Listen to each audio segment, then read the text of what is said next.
વિશે મારે બહુ લાંબુ કહેવાનું નથી, કારણ કે એમની એક જે સંઘર્ષ કથા છે એ જાતે એમના મોઢેથી જ આપણે સાંભળવાની છે, એટલે બહુ સમય નહીં બગાડો આપનો, બસ આપણે એમને પાસેથી જ બધું સાંભળીશું. Okay, thank you. तेजस्वी छात्रों और सभी शिक्षकों और वाइस प्रिंसिपल सर, सबको मेरा बहुत बड़ा प्यार भरा अभिनंदन. आज का जो मेरा वक्तव्य है, मैं शुरू करूंगा एक संस्कृत के मंत्र से. और कहते हैं कि जीवन में कोई एक मूल मंत्र ऐसा अगर हम पकड़ लें तो उससे हमारे पूरे जीवन की दशा और दिशा दोनों बदल सकती है, सही अर्थों में. तो एक ऐसा ही संस्कृत का मंत्र जिसको मेरी माता जी ने मुझे सिखाया था, वो आज मैं आप लोग के सामने प्रस्तुत करता हूं. मूकं करोति वाचालं पंगुं लंघयते गिरिं यत्कृपातमहं वन्दे परमानंद माधवम. साथियों, एक ऐसा व्यक्ति जो ठीक से बोल भी नहीं सकता वो वाचस्पति बन सकता है. एक ऐसा व्यक्ति जो चल भी नहीं सकता वो ऊंचे ऊंचे पर्वतों को लांघने की शक्ति हासिल कर सकता है. ये सब सुन के आपका मन ऐसा सोचता होगा कि अरे भाई, ये तो एकदम असंभव है. जो व्यक्ति बोल भी नहीं पाता वो कैसे एक पावरफुल ओरेटर बन सकता है ना? आश्चर्य होता है. और जो चल भी नहीं सकता, how can he do mountaineering, वो ऐसे पर्वतारोही कैसे बन सकता है? तो इसी तरीके से जो असंभव से लगने वाली चुनौतियां होती है जीवन में, असंभव से लगने वाली चुनौतियों के साथ जब हम घिर जाते हैं चारों तरफ से, उस समय अगर हमारा ऐसा कोई एक सीक्रेट फॉर्मूला है जिसके कारण हम उस असंभव से लगने वाली चुनौतियों को पार कर पाते हैं. और वो जो सीक्रेट फॉर्मूला है, इस मंत्र की दूसरी जो पंक्ति है उसमें वो एनकोडेड है, मतलब वो सीक्रेटली छुपाया हुआ है, और वो है परमानंद माधवम. मतलब इसका अर्थ है कि ऐसा व्यक्ति जो चारों तरफ मुसीबतों से घिरा हुआ हो, उसके बाद भी अगर वो उसकी मन की स्थिति को परमानंद की स्थिति में स्थापित कर सके, तो ऐसे व्यक्ति के ऊपर माधव की कृपा होती है, भगवान कृष्ण की कृपा होती है, और वो असंभव से लगने वाले कार्य को भी सार्थक करने में सक्षम हो जाता है. तो भाई, ये परमानंद की स्थिति क्या है? परमानंद की स्थिति के लिए, प्राप्त करने के लिए कोई बहुत जन्मों जन्मों तक तपस्या करनी होती है? नहीं. मेरा ये मानना है कि परमानंद की स्थिति माने क्या, कि अगर हमारा जो सुख और दुख है उसकी चाबी हम किसी बाहरी व्यक्ति या परिस्थिति को न दें. मतलब बाहर की परिस्थिति चाहे कितनी भी क्यों नहीं विपरीत हो, और कितने ही अनफेवरेबल लोग हमारे चारों तरफ हो, हमें कितना भी क्रिटिसिज्म करें, माने हमारी निंदा करें हमारे कार्यों की, और उसके बाद भी अगर एक हमारे भीतर से मन में प्रसन्नता वो बरकरार रखती है, तो उस स्थिति को हम कह सकते हैं कि हमने परमानंद की स्थिति पा. कहने का तात्पर्य कि हमें कोई भी बाहर के व्यक्ति और परिस्थिति हमें हिला ना पाए. तो ऐसे व्यक्ति का जब वो दृढ़ता से लक्ष्य की ओर अपने आगे बढ़ेगा, तो उसको तो सफलता प्राप्त होनी ही है. तो ये उसका एक बहुत गहरा रहस्य इस मंत्र की दूसरी लाइन में छुपा हुआ है कि परमानंद. इसलिए साथियों, मन का बहुत रोल है. हम यहाँ पे कॉलेज में शिक्षा करते हैं, उसके पहले स्कूल में भी शिक्षा करते हैं, हमारा बौद्धिक विकास हो उसके लिए, मगर हमारे मन के विकास के लिए, है ना? क्योंकि अगर हम मन की दो स्थितियां होती है, एक तो एक ट्रेन्ड माइंड होता है और एक अनट्रेन्ड माइंड होता है ना? तो जो अगर हम माइंड को ट्रेनिंग ना दें तो वो क्या होता है, हमारा सबसे बड़ा शत्रु बन जाता है. और उसी मन को अगर हम ट्रेनिंग देते रहे, और ट्रेनिंग देने के अवसर हमारे जीवन में बार बार आते ही हैं, जब कुछ भी जैसा हम एक्सपेक्ट करते हैं, जैसा आशा करते हैं, वैसा जीवन में घटित ना हो, तो उस समय हमारे मन को हमें टटोलना चाहिए कि हमारा मन कैसा है. अगर उस समय हमने अपने मन को संभाल लिया, तो समझ लीजिए कि उसकी माइंड की ट्रेनिंग होती जा रही है. और ये ट्रेनिंग जीवन पर्यंत चलती है. ऐसा नहीं कि एक दो बार हमने करेज दिखा लिया, हौसला दिखा दिया और काम हो गया. नहीं, जीवन में कदम कदम पे चुनौतियां आती हैं, और उस कदम कदम की चुनौतियों में हमें अपने मन को संभालना है। तो ये इस मंत्र का ये मूल संदेश था। अब मैं आप लोगों को साथियों 2 केस स्टडीज सुनाऊंगा। केस स्टडीज माने कि रियल लाइफ स्टोरीज, माने जीवन में एक सच्ची घटना जिनके हुई है। मेरे 2 बेस्ट फ्रेंड्स हैं, उनका नाम है पहले का नाम है शौर्य। अब मैं इनकी और उसके बाद मेरे एक दूसरे बेस्ट फ्रेंड की कहानी शॉर्ट में आप लोगों को सुनाऊंगा। आप लोगों से साथियों ये निवेदन है कि बहुत ध्यान से ये इनकी कहानी ध्यान से सुनिए और ये भी सोचते रहिए कि इन कहानियों से आप क्या शिक्षा ग्रहण कर सकते हैं। आफ्टर ऑल ये जो पूरा जीवन है एक पाठशाला ही तो है, और अगर हम कदम कदम पे कुछ सीखे नहीं तो फिर क्या अर्थ है कि नहीं। हमें अगर कई सारे बच्चों को ऐसा लगता होगा, स्टूडेंट्स को, कि चलो 3 साल हमने ग्रेजुएशन कर लिया या पोस्ट ग्रेजुएशन कर लिया, डिग्री हासिल कर ली और शिक्षा पूरी हो गई, झंझट पूरा हुआ। नहीं, ये सही एटीट्यूड नहीं है। क्योंकि जो आप जब जॉब करेंगे, प्रोफेशनल लाइफ में उतरेंगे, या तो जो भी आप समाज में कोई भी दायित्व निभा रहे होंगे, उन सभी हालातों में आपको अपनी शिक्षा बंद नहीं करनी है, आपको सीखना बंद नहीं करना है। भले ही आपकी फॉर्मल एजुकेशन बंद हो गई है, मगर एटीट्यूड ऑफ लर्निंग, एक जो सीखने का जो एक नजरिया है, वो हमेशा अंतिम सांस तक होना चाहिए। मेरा तो ये मानना है कि जो व्यक्ति सीखने के लिए उसका मन तैयार नहीं रहता है, हर चीज में उसका बोलता कि नहीं भाई अब बहुत हो गया, नहीं सीखना मुझे, अगर कोई व्यक्ति ऐसा होता है तो उसको आखिरी सांस तक की राह देख, अपने माइंड को ओपन रखें और सीखने का एक नजरिया रखें। पूरा जीवन पड़ा है पढ़ने के लिए, लिखने सीखने के लिए। कभी भी ऐसा अहंकार नहीं रखना चाहिए हाँ चलिए हमने ग्रेजुएशन पोस्ट ग्रेजुएशन कर लिया, अब बहुत कुछ सीख लिया, बहुत पा लिया, ज्ञान का है ना। तो ये है। अब मैं चलिए उनकी कहानी पे आता हूँ। तो मेरा बेस्ट फ्रेंड शौर्य है। तो जो ये शौर्य थे वो बचपन से बहुत ही तेजस्वी थे, पढ़ाई में बहुत ही, मतलब एकेडमिक लाइफ में। जब वो 10th स्टैंडर्ड में थे और सीबीएसई बोर्ड एग्जाम में साइंस सब्जेक्ट में उनको 100 आउट ऑफ 100 आए, और जब वो 12th साइंस में थे तो सीबीएसई बोर्ड के वो गुजरात टॉपर बन गए। और आगे चल के जब उन्होंने इंजीनियरिंग की, वो भी उन्होंने निर्मा यूनिवर्सिटी से की, वहां पे उनकी 4 साल की इंजीनियरिंग में हर एक सेमेस्टर में उनको मेरिट पोजीशंस मिलती रही, और इन सब कारणों से उनको बहुत ही prestigious Dhirubhai Ambani merit based undergraduate scholarship से नवाजा गया। और इतना ही नहीं साथियों, आगे चल के जब कैंपस प्लेसमेंट हुआ तो शौर्य का रिक्रूटमेंट हुआ टाटा कंसल्टेंसी सर्विसेज TCS में।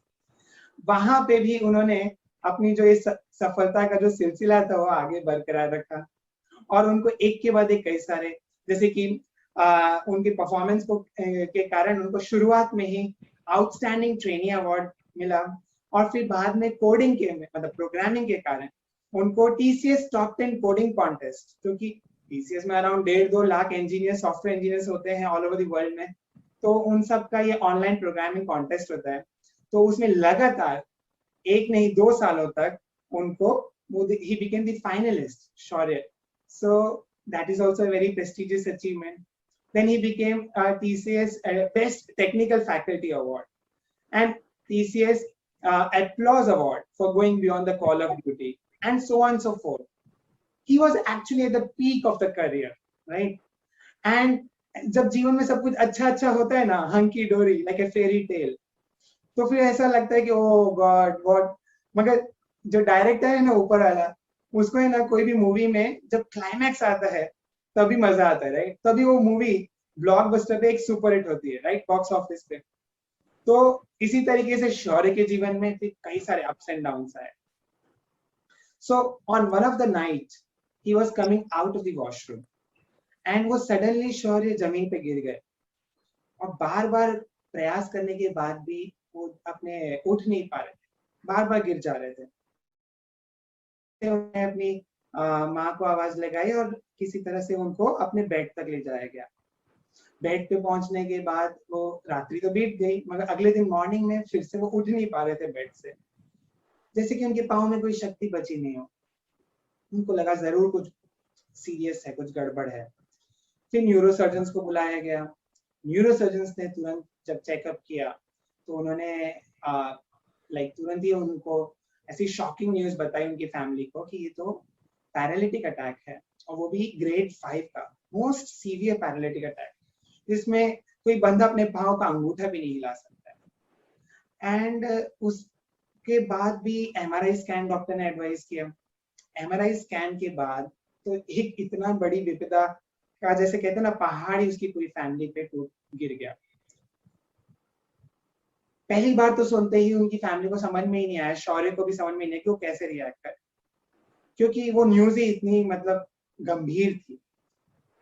एमआरआई स्कैन में ऐसा पाया गया कि उनकी पूरी स्पाइन में, माने जो रीढ़ की हड्डी होती है, उसमें बहुत सारे ट्यूमर्स हो गए थे, और वो ट्यूमर्स के नर्व कंप्रेशन के कारण उनको ये पैरालिटिक अटैक आया था। पर इतना काफी कुछ नहीं था, अभी तो उनकी शौर्य की एक अग्नि परीक्षा बाकी थी। जब उनकी बायोप्सी हुई और ये उनके बोन मैरो का सैंपल भेजा गया और उसका फाइनली रिपोर्ट आया, तो पाया कि ये जो ट्यूमर्स हैं वो मैलिग्नेंट हैं और लास्ट स्टेज पे पहुंच गए। डॉक्टर्स के अनुसार उनके बचने की कोई उम्मीद नहीं थी। मात्र 5 से 6 हफ्ते इस दुनिया में शेष थे। तो ऐसी स्थिति में शौर्य ने अपनी आंतरिक शक्ति को जगाया, अपनी हिम्मत नहीं हारी, और ऐसा एक फैसला कर लिया कि चाहे जो भी कुछ हो जाए, वो अपनी आखिरी सांस तक एक योद्धा के जैसे अपने सामने खड़े दोनों शत्रुओं को, कैंसर और पैरालिसिस, दोनों से लड़ेगा, और वो भी एक स्माइल के साथ, एक योद्धा के जैसे, रोते रोते नहीं, फ्रस्ट्रेट होते होते नहीं। फिर क्या था, मतलब शुरू में तो डॉक्टर्स लोगों ने वो रेडी ही नहीं थे कि कुछ भी ट्रीटमेंट संभव है। अल्टीमेटली उन्होंने, उसकी मदर ने भी यही बोला, शौर्य की माँ ने भी यही बोला कि चाहे जो भी कुछ हो जाए, मैं मेरे बेटे को इस दुनिया से बिना ट्रीटमेंट के जाने नहीं दूंगी। आपको तो ट्रीटमेंट शुरू करना ही पड़ेगा, चाहे जो भी हो जाए, आगे देखा जाए। जब माँ और बेटे की जोड़ी के सामने डॉक्टर्स को कन्विंस होना ही पड़ा, और उन्होंने फिर फाइल में जब वो लिखने गए रेडिएशन और कीमोथेरेपी, तब उनके नोटिस में ऐसा आया कि नेक्स्ट डे शौर्य का बर्थडे था। डॉक्टर्स को ऐसा लगा कि ये उनकी लाइफ का आखिरी बर्थडे हो सकता है। उन्होंने उनकी फैमिली को सजेस्ट किया कि क्यों नहीं, ये हो सकता है उनकी लाइफ का आखिरी बर्थडे है, तो ये आप अपने फैमिली के साथ, सभी अपने नियर एंड डियर वंस के साथ सेलिब्रेट करें अपने घर में, और उसके नेक्स्ट डे पे हॉस्पिटल में एडमिट होकर ट्रीटमेंट स्टार्ट करें। तो पूरी फैमिली और डॉक्टर्स लोगों ने शौर्य की ओर देखा। शौर्य ने बिना कुछ सोचे तुरंत ही झट से एक जवाब दिया सबको कि नहीं, मेरा ट्रीटमेंट मेरे बर्थडे के दिन ही स्टार्ट हो, और उससे बेहतर क्या हो सकता है एक बर्थडे गिफ्ट, अगर मेरे बर्थडे के दिन ही एक ऐसा, एक मेरी लाइफ की और एक कदम बढ़े। Treatment is like you know, एक जो मेरे एनिमीज हैं, जो एक हर एक इंच में आगे बढ़ रहे हैं, उससे लड़ने का एक अगर अवसर मिले, तो उससे बढ़िया और क्या हो सकता है। तो इस तरीके से शौर्य का ये ट्रीटमेंट शुरू हुआ उसके बर्थडे के दिन से ही। फिर तो क्या था, एक के बाद एक रेडिएशन हो रहे थे, कीमोथेरेपी चल रहे थे, स्टेरॉइड थेरेपी भी चली, और उसके बाद शौर्य के जीवन में ये फिजियोथेरेपी भी चल रही थी। बिकॉज रिमेम्बर, उसको पैरालिटिक अटैक भी था, तो दिन में 2-2 बार फिजियोथेरेपिस्ट आते थे और उनकी शौर्य का ये ट्रीटमेंट भी देते थे। तो ये सब उसकी लाइफ में चल रहा था। कई सारे कैंसर के ट्रीटमेंट अप्स एंड डाउन आते ही हैं, तो वो सब ये चल रहे थे। हाँ, मुझे अभी एक दिलचस्प किस्सा याद आ रहा है कि एक बार सारे डॉक्टर्स उनके वार्ड में थे, और सीनियर डॉक्टर्स थे, और वो लोग आपस में सब डिस्कस कर रहे थे। कीमोथेरेपी का चालू था सेशन, और वो सारे डिस्कस कर रहे थे कि पेशेंट का ब्लड प्रेशर कैसा है, हेमोग्लोबिन मॉनिटर करिए, प्लेटिनेट पल्स कैसी पेशेंट की। तो शौर्य ने तुरंत अचानक से उन लोग को इंटरप्ट किया कि हे डॉक्टर्स, आप लोग किस पेशेंट के बारे में बात कर रहे हैं? Doctors was zapped. Of course इस वार्ड में आपके अलावा कोई है नहीं, तो ऑफ कोर्स आपके बारे में ही बात कर रहे हैं। तो शौर्य ने बोला कि क्या डॉक्टर्स, मैं आप लोग से एक रिक्वेस्ट कर सकता हूँ please? I am fighting cancer, I am fighting paralysis, so is it possible that you start calling me a fighter, a hero, and can you please stop calling me a patient? उस दिन के बाद से तो क्या था, जो भी नर्स, जो भी intern, junior doctor, senior doctor, pathologist, even house keeping वाले जो वार्ड बॉयज होते हैं, जो भी उनके वार्ड में आता था, सब लोग बोलते थे हाई फाइटर, हाई चैंप। शौर्य ने तो अपने इनर विल पावर से और करेज से मानो कि पूरे हॉस्पिटल का माहौल ही बदल दिया। देखते ही देखते 10 महीने बीत गए और एक दिन ऐसा आया कि शौर्य को डिक्लेयर किया गया कि उसने 100% कैंसर पे विजय प्राप्त की है। ये एक ऐसा पल था जिसके लिए उसके माता पिता ने और उसके सभी फैमिली वालों ने एक एक पल रातों की नींद और चैन गंवाई थी। ये शौर्य की भी आंखों में वापस वो सपने तैरने लगे कि वापस वो अपना आईटी करियर ज्वाइन करेगा, because he was at the peak of his career, so he was desperate to go back to his career. So this is the case study of Shaurya. Friends, now let's go ahead and let me take a deep breath first of all. So let's go ahead to move on to our next case study. तो जो हमारी दूसरी case study है, उसके जो मुख्य पात्र हैं, जो प्रोटैगनिस्ट हैं, उसका नाम है विश्वास। और इनका नाम विश्वास इसलिए है क्योंकि ये अपने अंदर जो सेल्फ बिलीफ है उसको कभी भी डगमग नहीं होने दिया, चाहे जीवन में उनको कितनी ही गंभीर तूफानों ने उनको घेर के नहीं रखा। उस समय भी वो एक चट्टान की तरह खड़े रहे। बड़ी बड़ी लहरों ने आके थपेड़े मारे, उस चट्टान को तोड़ने की कोशिश की, पर उसका चूर चूर नहीं कर पाए, बाल भी बांका नहीं कर पाए। तो चलिए आगे सुनते हैं कि ऐसा क्या हुआ उस विश्वास के जीवन में, ऐसे कौन से गंभीर तूफान आए और कैसे उसने अपने आप को संभाला। जो ये विश्वास था, उसके जीवन में युवा अवस्था में ही एक बहुत ही भयानक एक्सीडेंट हुआ और उस एक्सीडेंट के कारण उसने अपनी दोनों आंखों की जो दृष्टि है उसमें एक गंभीर एक कंडीशन हो गई, सम आई कंडीशन, जिसके कारण जो ऑफ्थेल्मोलॉजिस्ट होते हैं, आई डॉक्टर्स होते हैं, उन्होंने विश्वास को ऐसा बताया कि अगले कुछ महीनों में, मतलब मैक्सिमम 3 से 4 महीनों में, वो जो अपनी आंखों की दृष्टि है, दोनों आंखों की, वो पूरी तरीके से गवा देंगे और इस आई कंडीशन का भी कोई इलाज नहीं था। There was no treatment possible for this. ये सब सुन के विश्वास की तो जैसे पांव के नीचे से जमीन खिसक गई। अभी वो क्या करे, मतलब जैसे समस्याओं की बिजली कहते हैं ना, गिर गई आकाश में से सीधे उसके ऊपर। कुछ समझ में नहीं आ रहा था आगे क्या करूं।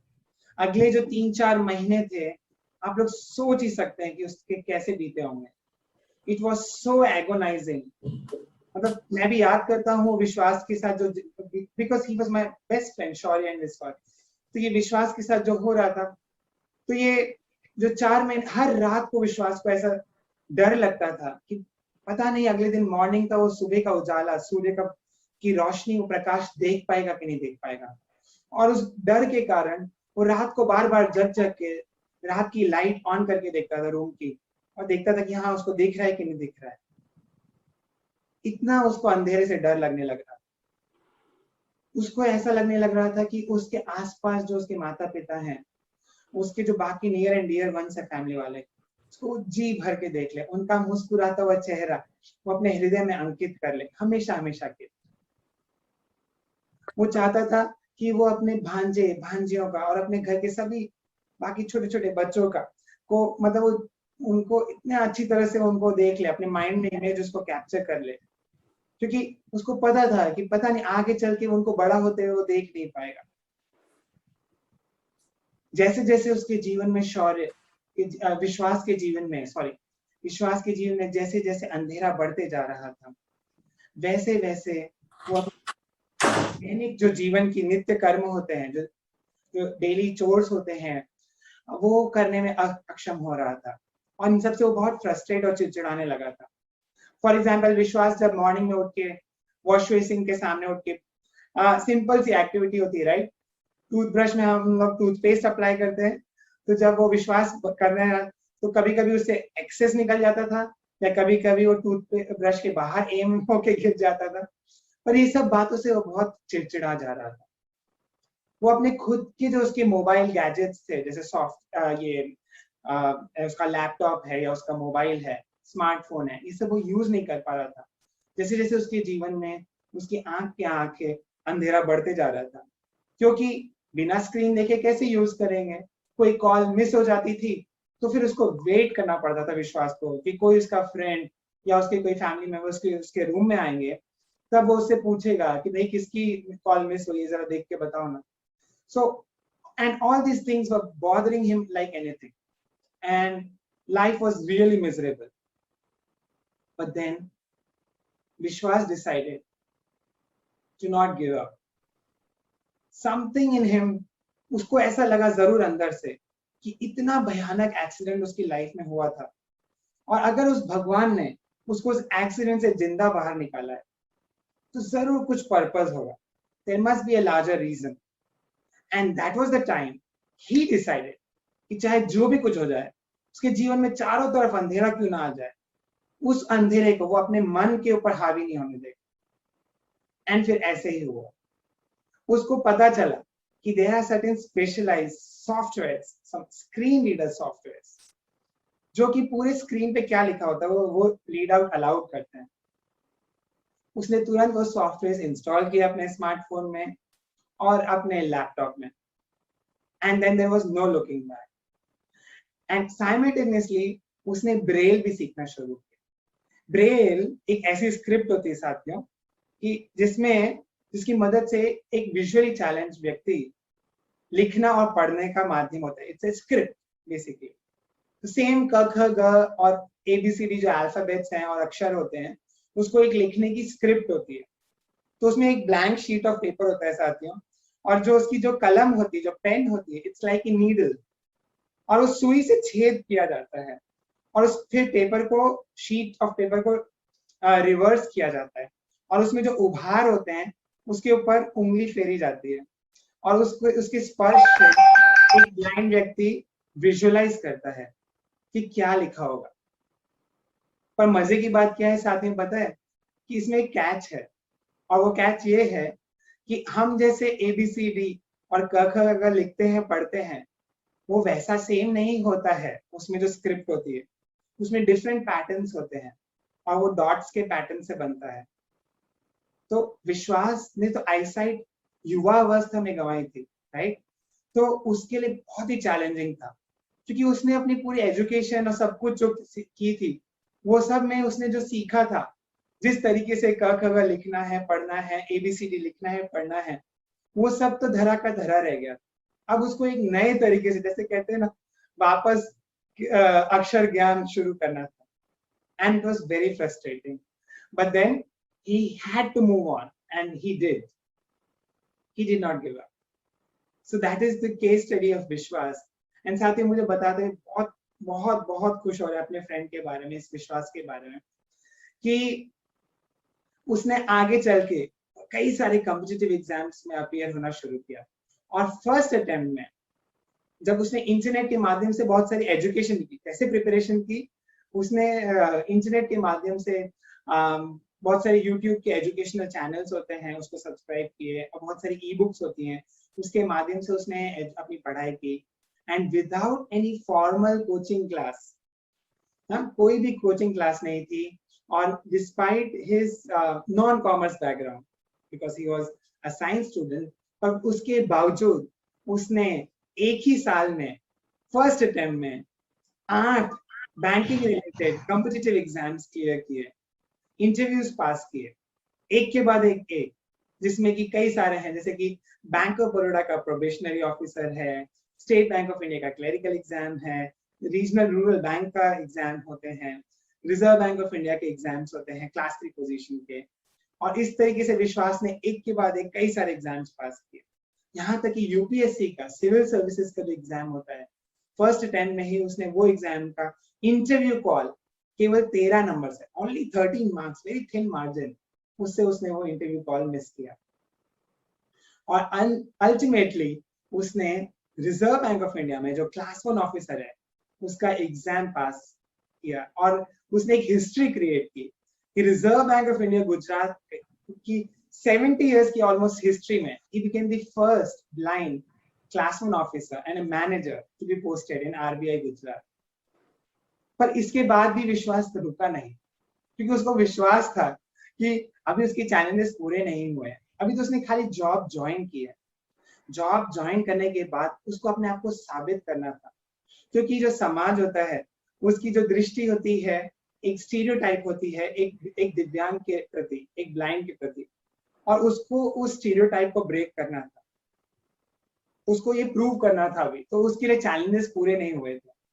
और उसके आसपास जो लोग सभी लोग थे, because he was the first blind person to be posted there, so उसके जैसा कोई दूसरा तो था नहीं, तो बाकी उसके जो कलीग्स थे उनको इतना एक्सपीरियंस नहीं था कि विजुअली चैलेंज पर्सन की क्या कैपेबिलिटीज हैं या क्या उनके कुछ फिजिकल बैरियर्स हैं जो उनको रिमूव करने चाहिए। So he had to work a lot on that level also, पर वो कहीं थमा नहीं और विश्वास आगे ही बढ़ता गया। और with in 2 years of joining the bank उसने एक के बाद एक जो बैंकिंग इंडस्ट्री के बेंचमार्क एग्जाम्स होते हैं, सर्टिफिकेशन एग्जाम्स होते हैं, जिसको JAIIB और CAIIB के 6 पेपर्स होते हैं, पेपर 1 2 3 4 5 6, ये 6 पेपर्स एक के बाद एक उसने डिस्टिंक्शन से पास किए, first attempt, which was like a great achievement. इतना ही नहीं, आगे चल के विश्वास ने एक ऐसा एग्जाम पास किया जो कि एक वर्ल्ड लेवल का एक अचीवमेंट था। इट वाज लाइक कह सकते हैं कि वैश्विक कीर्तिमान था। उसने international monetary fund IMF Washington DC एक एनुअल एग्जाम कंडक्ट करती है जो कि होती है मैक्रो इकोनॉमिक अकाउंटिंग में। उसने वो एग्जाम पास करने वाला पूरे वर्ल्ड का वो फर्स्ट विजुअली चैलेंज व्यक्ति बना। He became the first blind individual in the whole world to crack that exam. And friends, believe it or not, can you guess वो विश्वास ने कितने मतलब उसका स्कोर क्या होगा? He scored an aggregate of 93% in that exam. So that was like wow, right? विश्वास की बातें सुन के विश्वास ही नहीं होता है।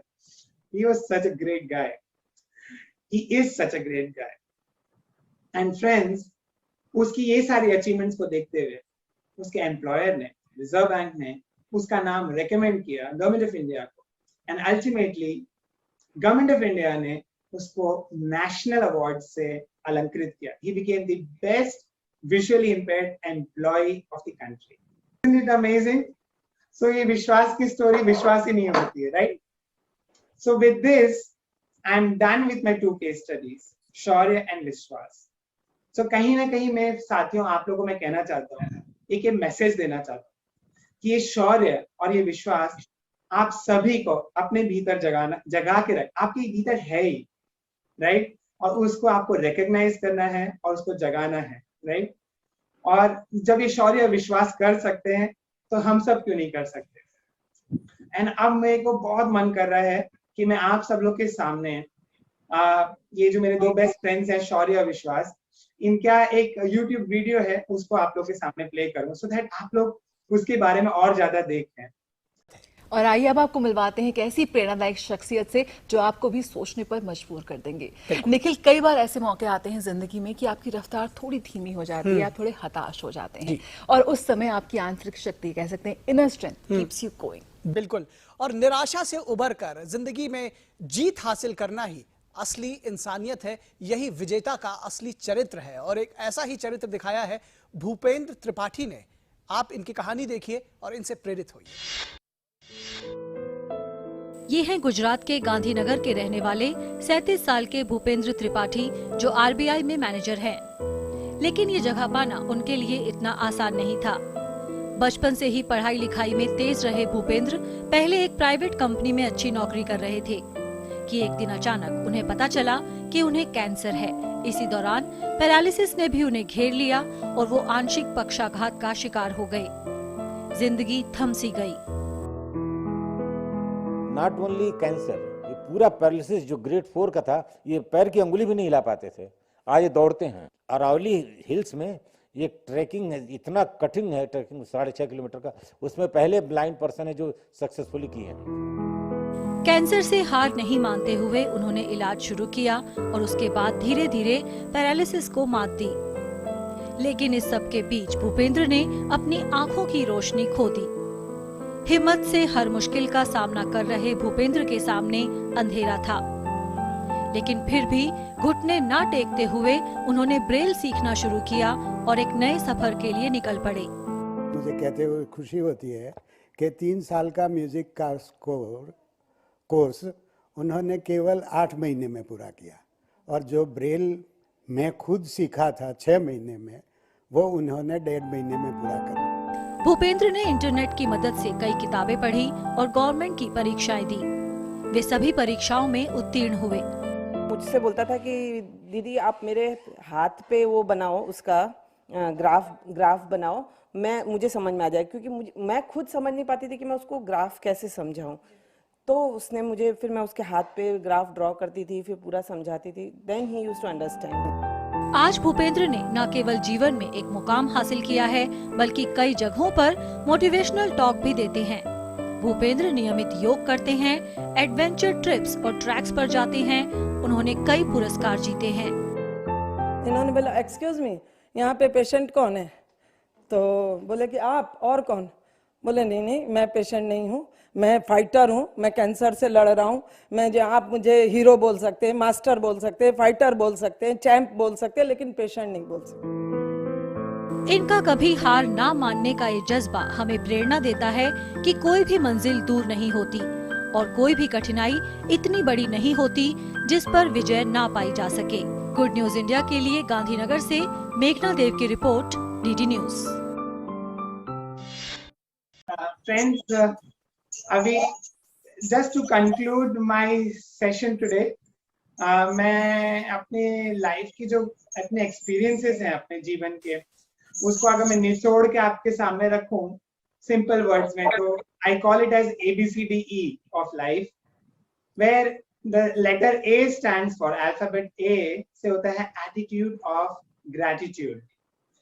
Attitude of gratitude is so important, we often underestimate it. अगर हम attitude of gratitude नहीं रखते हैं तो हमारे माइंड की जो नेचुरल टेंडेंसी है वो क्या होती है पता है? वो होती है attitude of grumbling. जब भी हमारा माइंड है वो हमेशा, आप नोटिस कीजिएगा, अगर हम माइंड को ट्रेन ना करें कि उसको ग्रेटिट्यूड करना है, तो हमारा माइंड अदरवाइज वो ये ग्रम्बल करता रहता है, कंप्लेंट करता रहता है छोटी छोटी बातों पे, है ना? अपनी सिचुएशंस पे, अपनी सोसाइटी पे, कंट्री को, हर चीज को कंप्लेन करना, राइट? सो अपनी सिचुएशंस का, अपने इकोनॉमिक या फिजिकल हेल्थ का, कोई भी चीज को लेके एक के बाद एक कंप्लेन करते रहना। So that's like a very untrained mind, right? तो हमें ट्रेन करना होता है अपने माइंड को कि एटीट्यूड ऑफ ग्रैटिट्यूड। और दूसरी बात ये है कि जब जीवन में सब कुछ अच्छा चल रहा है, उस समय अगर आपने थैंकफुल एटीट्यूड रहा, एटीट्यूड ऑफ ग्रैटिट्यूड रहा, तो कोई बड़ी बात नहीं है। बड़ी बात तो तब होती है साथियों जब जीवन में सब कुछ बिखर रहा हो, उस समय भी अगर आप भगवान को धन्यवाद दे सकें, थैंक यू, तो वही सच वही कसौटी है और वही हमें सीखना है। So that is letter like alphabet A. Moving on to the next thing is B. B is for belief, self belief, right? Belief का मतलब ये है कि हम अपने ऊपर विश्वास कैसे रहता है कि अगर हमें पता अगर कोई बैटल फील्ड पे कोई आर्मी लड़ रही है, अगर उसको पता है कि एक बैकअप कंपनी है, एक रिजर्व फोर्स है, तो उस विश्वास के साथ, उस बिलीफ के साथ वो युद्ध क्षेत्र में पूरा अपना 100% लगा के खुल के लड़ेगी, राइट? तो ये एक हमें भी सोचना चाहिए, हमेशा एक बिलीफ रखना चाहिए कि there is some universal power which is always with us. तो एक वो बिलीफ रहेगा in that infinity, in that divinity, तो it will really do wonders. You know what friends, मुझे ऐसा लगता है कि व्हाट इज वरी, कभी सोचा आप लोगों ने व्हाट इज ये जो चिंता कहते हैं, चिंता चिता के समान है, पर चिंता होती क्या है? चिंता एक दलदल के समान है। It's like when your mind gets stuck to one particular nagging thought, right, and you don't know how to go out of it. आप थोड़ा भी बाहर निकलते हैं, वापस उस दलदल में खिंच जाते हैं। अपना माइंड बार बार एक ही चिंताओं में, लूप में घूमता रहता है। That is worry, right? And एक बार इंसान का माइंड वो वरीज में फंस जाता है, तो फिर उसका डिसीजन मेकिंग पावर, उसको आगे क्या करना है, कुछ प्लान आउट नहीं कर पाता, कुछ एक्ट नहीं कर पाता। तो ये worry is like an enemy, और ये वरी है, और दूसरा एक एनिमी होता है फीलिंग ऑफ दैट हेल्पलेसनेस। अब वो हेल्पलेसनेस है और के कारण बहुत सारी फ्रस्ट्रेशन होती है कि भाई इतनी बड़ी मुश्किल है, इतना बड़ा चैलेंज है मेरे सामने, मुझसे तो कुछ नहीं होगा, कैसे इससे मैं आगे बढ़ पाऊंगा। तो वो जो हेल्पलेसनेस की सिचुएशन है, और वो जो उस समय हमें याद रखना होता है, अगर हम कहते हैं ना कि ऊंची खाई में ऊपर से नीचे गिर रहे हैं और हम चिल्ला रहे हैं हाँ कि बचाओ बचाओ गिरते गिरते, मगर हम भूल जाते हैं कि हमारे पास ही वो बटन है पैराशूट का, और वो जैसे ही बटन दबाएंगे हम सेफ लैंडिंग कर सकते हैं। तो ये जो पैराशूट है सेफ लैंडिंग का, दीज आर आवर प्रेयर्स। हमारी प्रार्थना में इतना बल है, और जैसे कि इस यूट्यूब वीडियो में भी मैंने कहा था, मेरा पूरा विश्वास है कि अगर हमारी जो फेथ है, if our faith is unshakable then it can move mountains। हमारे जीवन में जितने भी बड़े कुछ भी रास्ते हैं, वो हमें विश्वास और जो फेथ है, श्रद्धा, कोई भी चीज हो, कोई किसी भी पावर में, उसको हमें अपने हाथ से गंवाना नहीं चाहिए। ये it's like a wealth, right? Faith is like a wealth. So ये दो हैं, belief and attitude of gratitude. And the third letter is letter C, is for communication. Now communication के बारे में मतलब I'm not like referring to good listening skills and articulation and all that. तो ये सब तो है external material world में important है ही, these are like extremely important. But मेरे यहाँ पे communication का मतलब है your inner communication. What is the dialogue which you set up with your own self? Have you thought about it? That is so important, then it can make or break you. Like when you're facing a predicament in life, उस समय आपके सामने आपका संवाद जो आपके खुद के साथ है, स्वयं के साथ, वो सब कुछ काया पलट कर देता है। फॉर एग्जाम्पल, जैसे मेरी माँ ने मुझे एक सिखाया है कि इम्पॉसिबल शब्द को अपने जीवन की डिक्शनरी से निकाल के फेंको। So there is nothing called impossible in life. दूसरा कि I can do it, I can do it, I can do it. So ये एक एटीट्यूड होना चाहिए। So ये सारे डायलॉग्स हैं, बहुत ही छोटे छोटे वर्ड्स हैं, but these are so powerful. You can practice it and you would have definitely tried on your own. But just to summarize it, I'm just saying, ये भी कुछ नया नहीं है। Attitude of gratitude, belief and internal communication, ये सब आप लोग करते भी हैं, पर ये सब हमें याद रखना है, इसको बांध के रखना है अपने जीवन में, so that हम कभी भी जीवन में चुनौतियों को फेस कर सके, right? So moving on to the last two mantras. The last two mantras were already summarized, indicated in the previous video, but I just mention it here. The letter D stands for discipline. So discipline is very very vital in my life. जैसे कि मैंने बताया कि अनुशासन या discipline मेरे जीवन का इतना इम्पोर्टेंट अंग है कि मेरे पहले भी, जैसे जब मैं शौर्य था, मतलब जब मैं देख सकता था अपनी बाहर की दृष्टि से, जब बाहरी दुनिया को देख सकता था, तो उस समय भी मैं अपने जीवन में मेरा अनुशासन था, तो वो थोड़ा कच्चा था अनुशासन। मतलब प्राणायाम, ध्यान थोड़ा बहुत कभी कर लिया जब मूड आया तब, ऐसे। मगर जब से मैं विश्वास के जीवन में मेरा परिणत हुआ है, जब मेरा ये मेटामॉर्फोसिस हुआ है, जब मैं अपनी अंतः चक्षु से अपनी इस दुनिया को एक्सपीरियंस करता हूँ, उसके बाद से तो ये मेरे जीवन का एक ऐसा पक्का अंग हो गया है कि एक दिन भी मैं अपने मेडिटेशन के, अपने सुदर्शन क्रिया के, डेली रिचुअल से, रूटीन के बिना मैं रह नहीं पाता।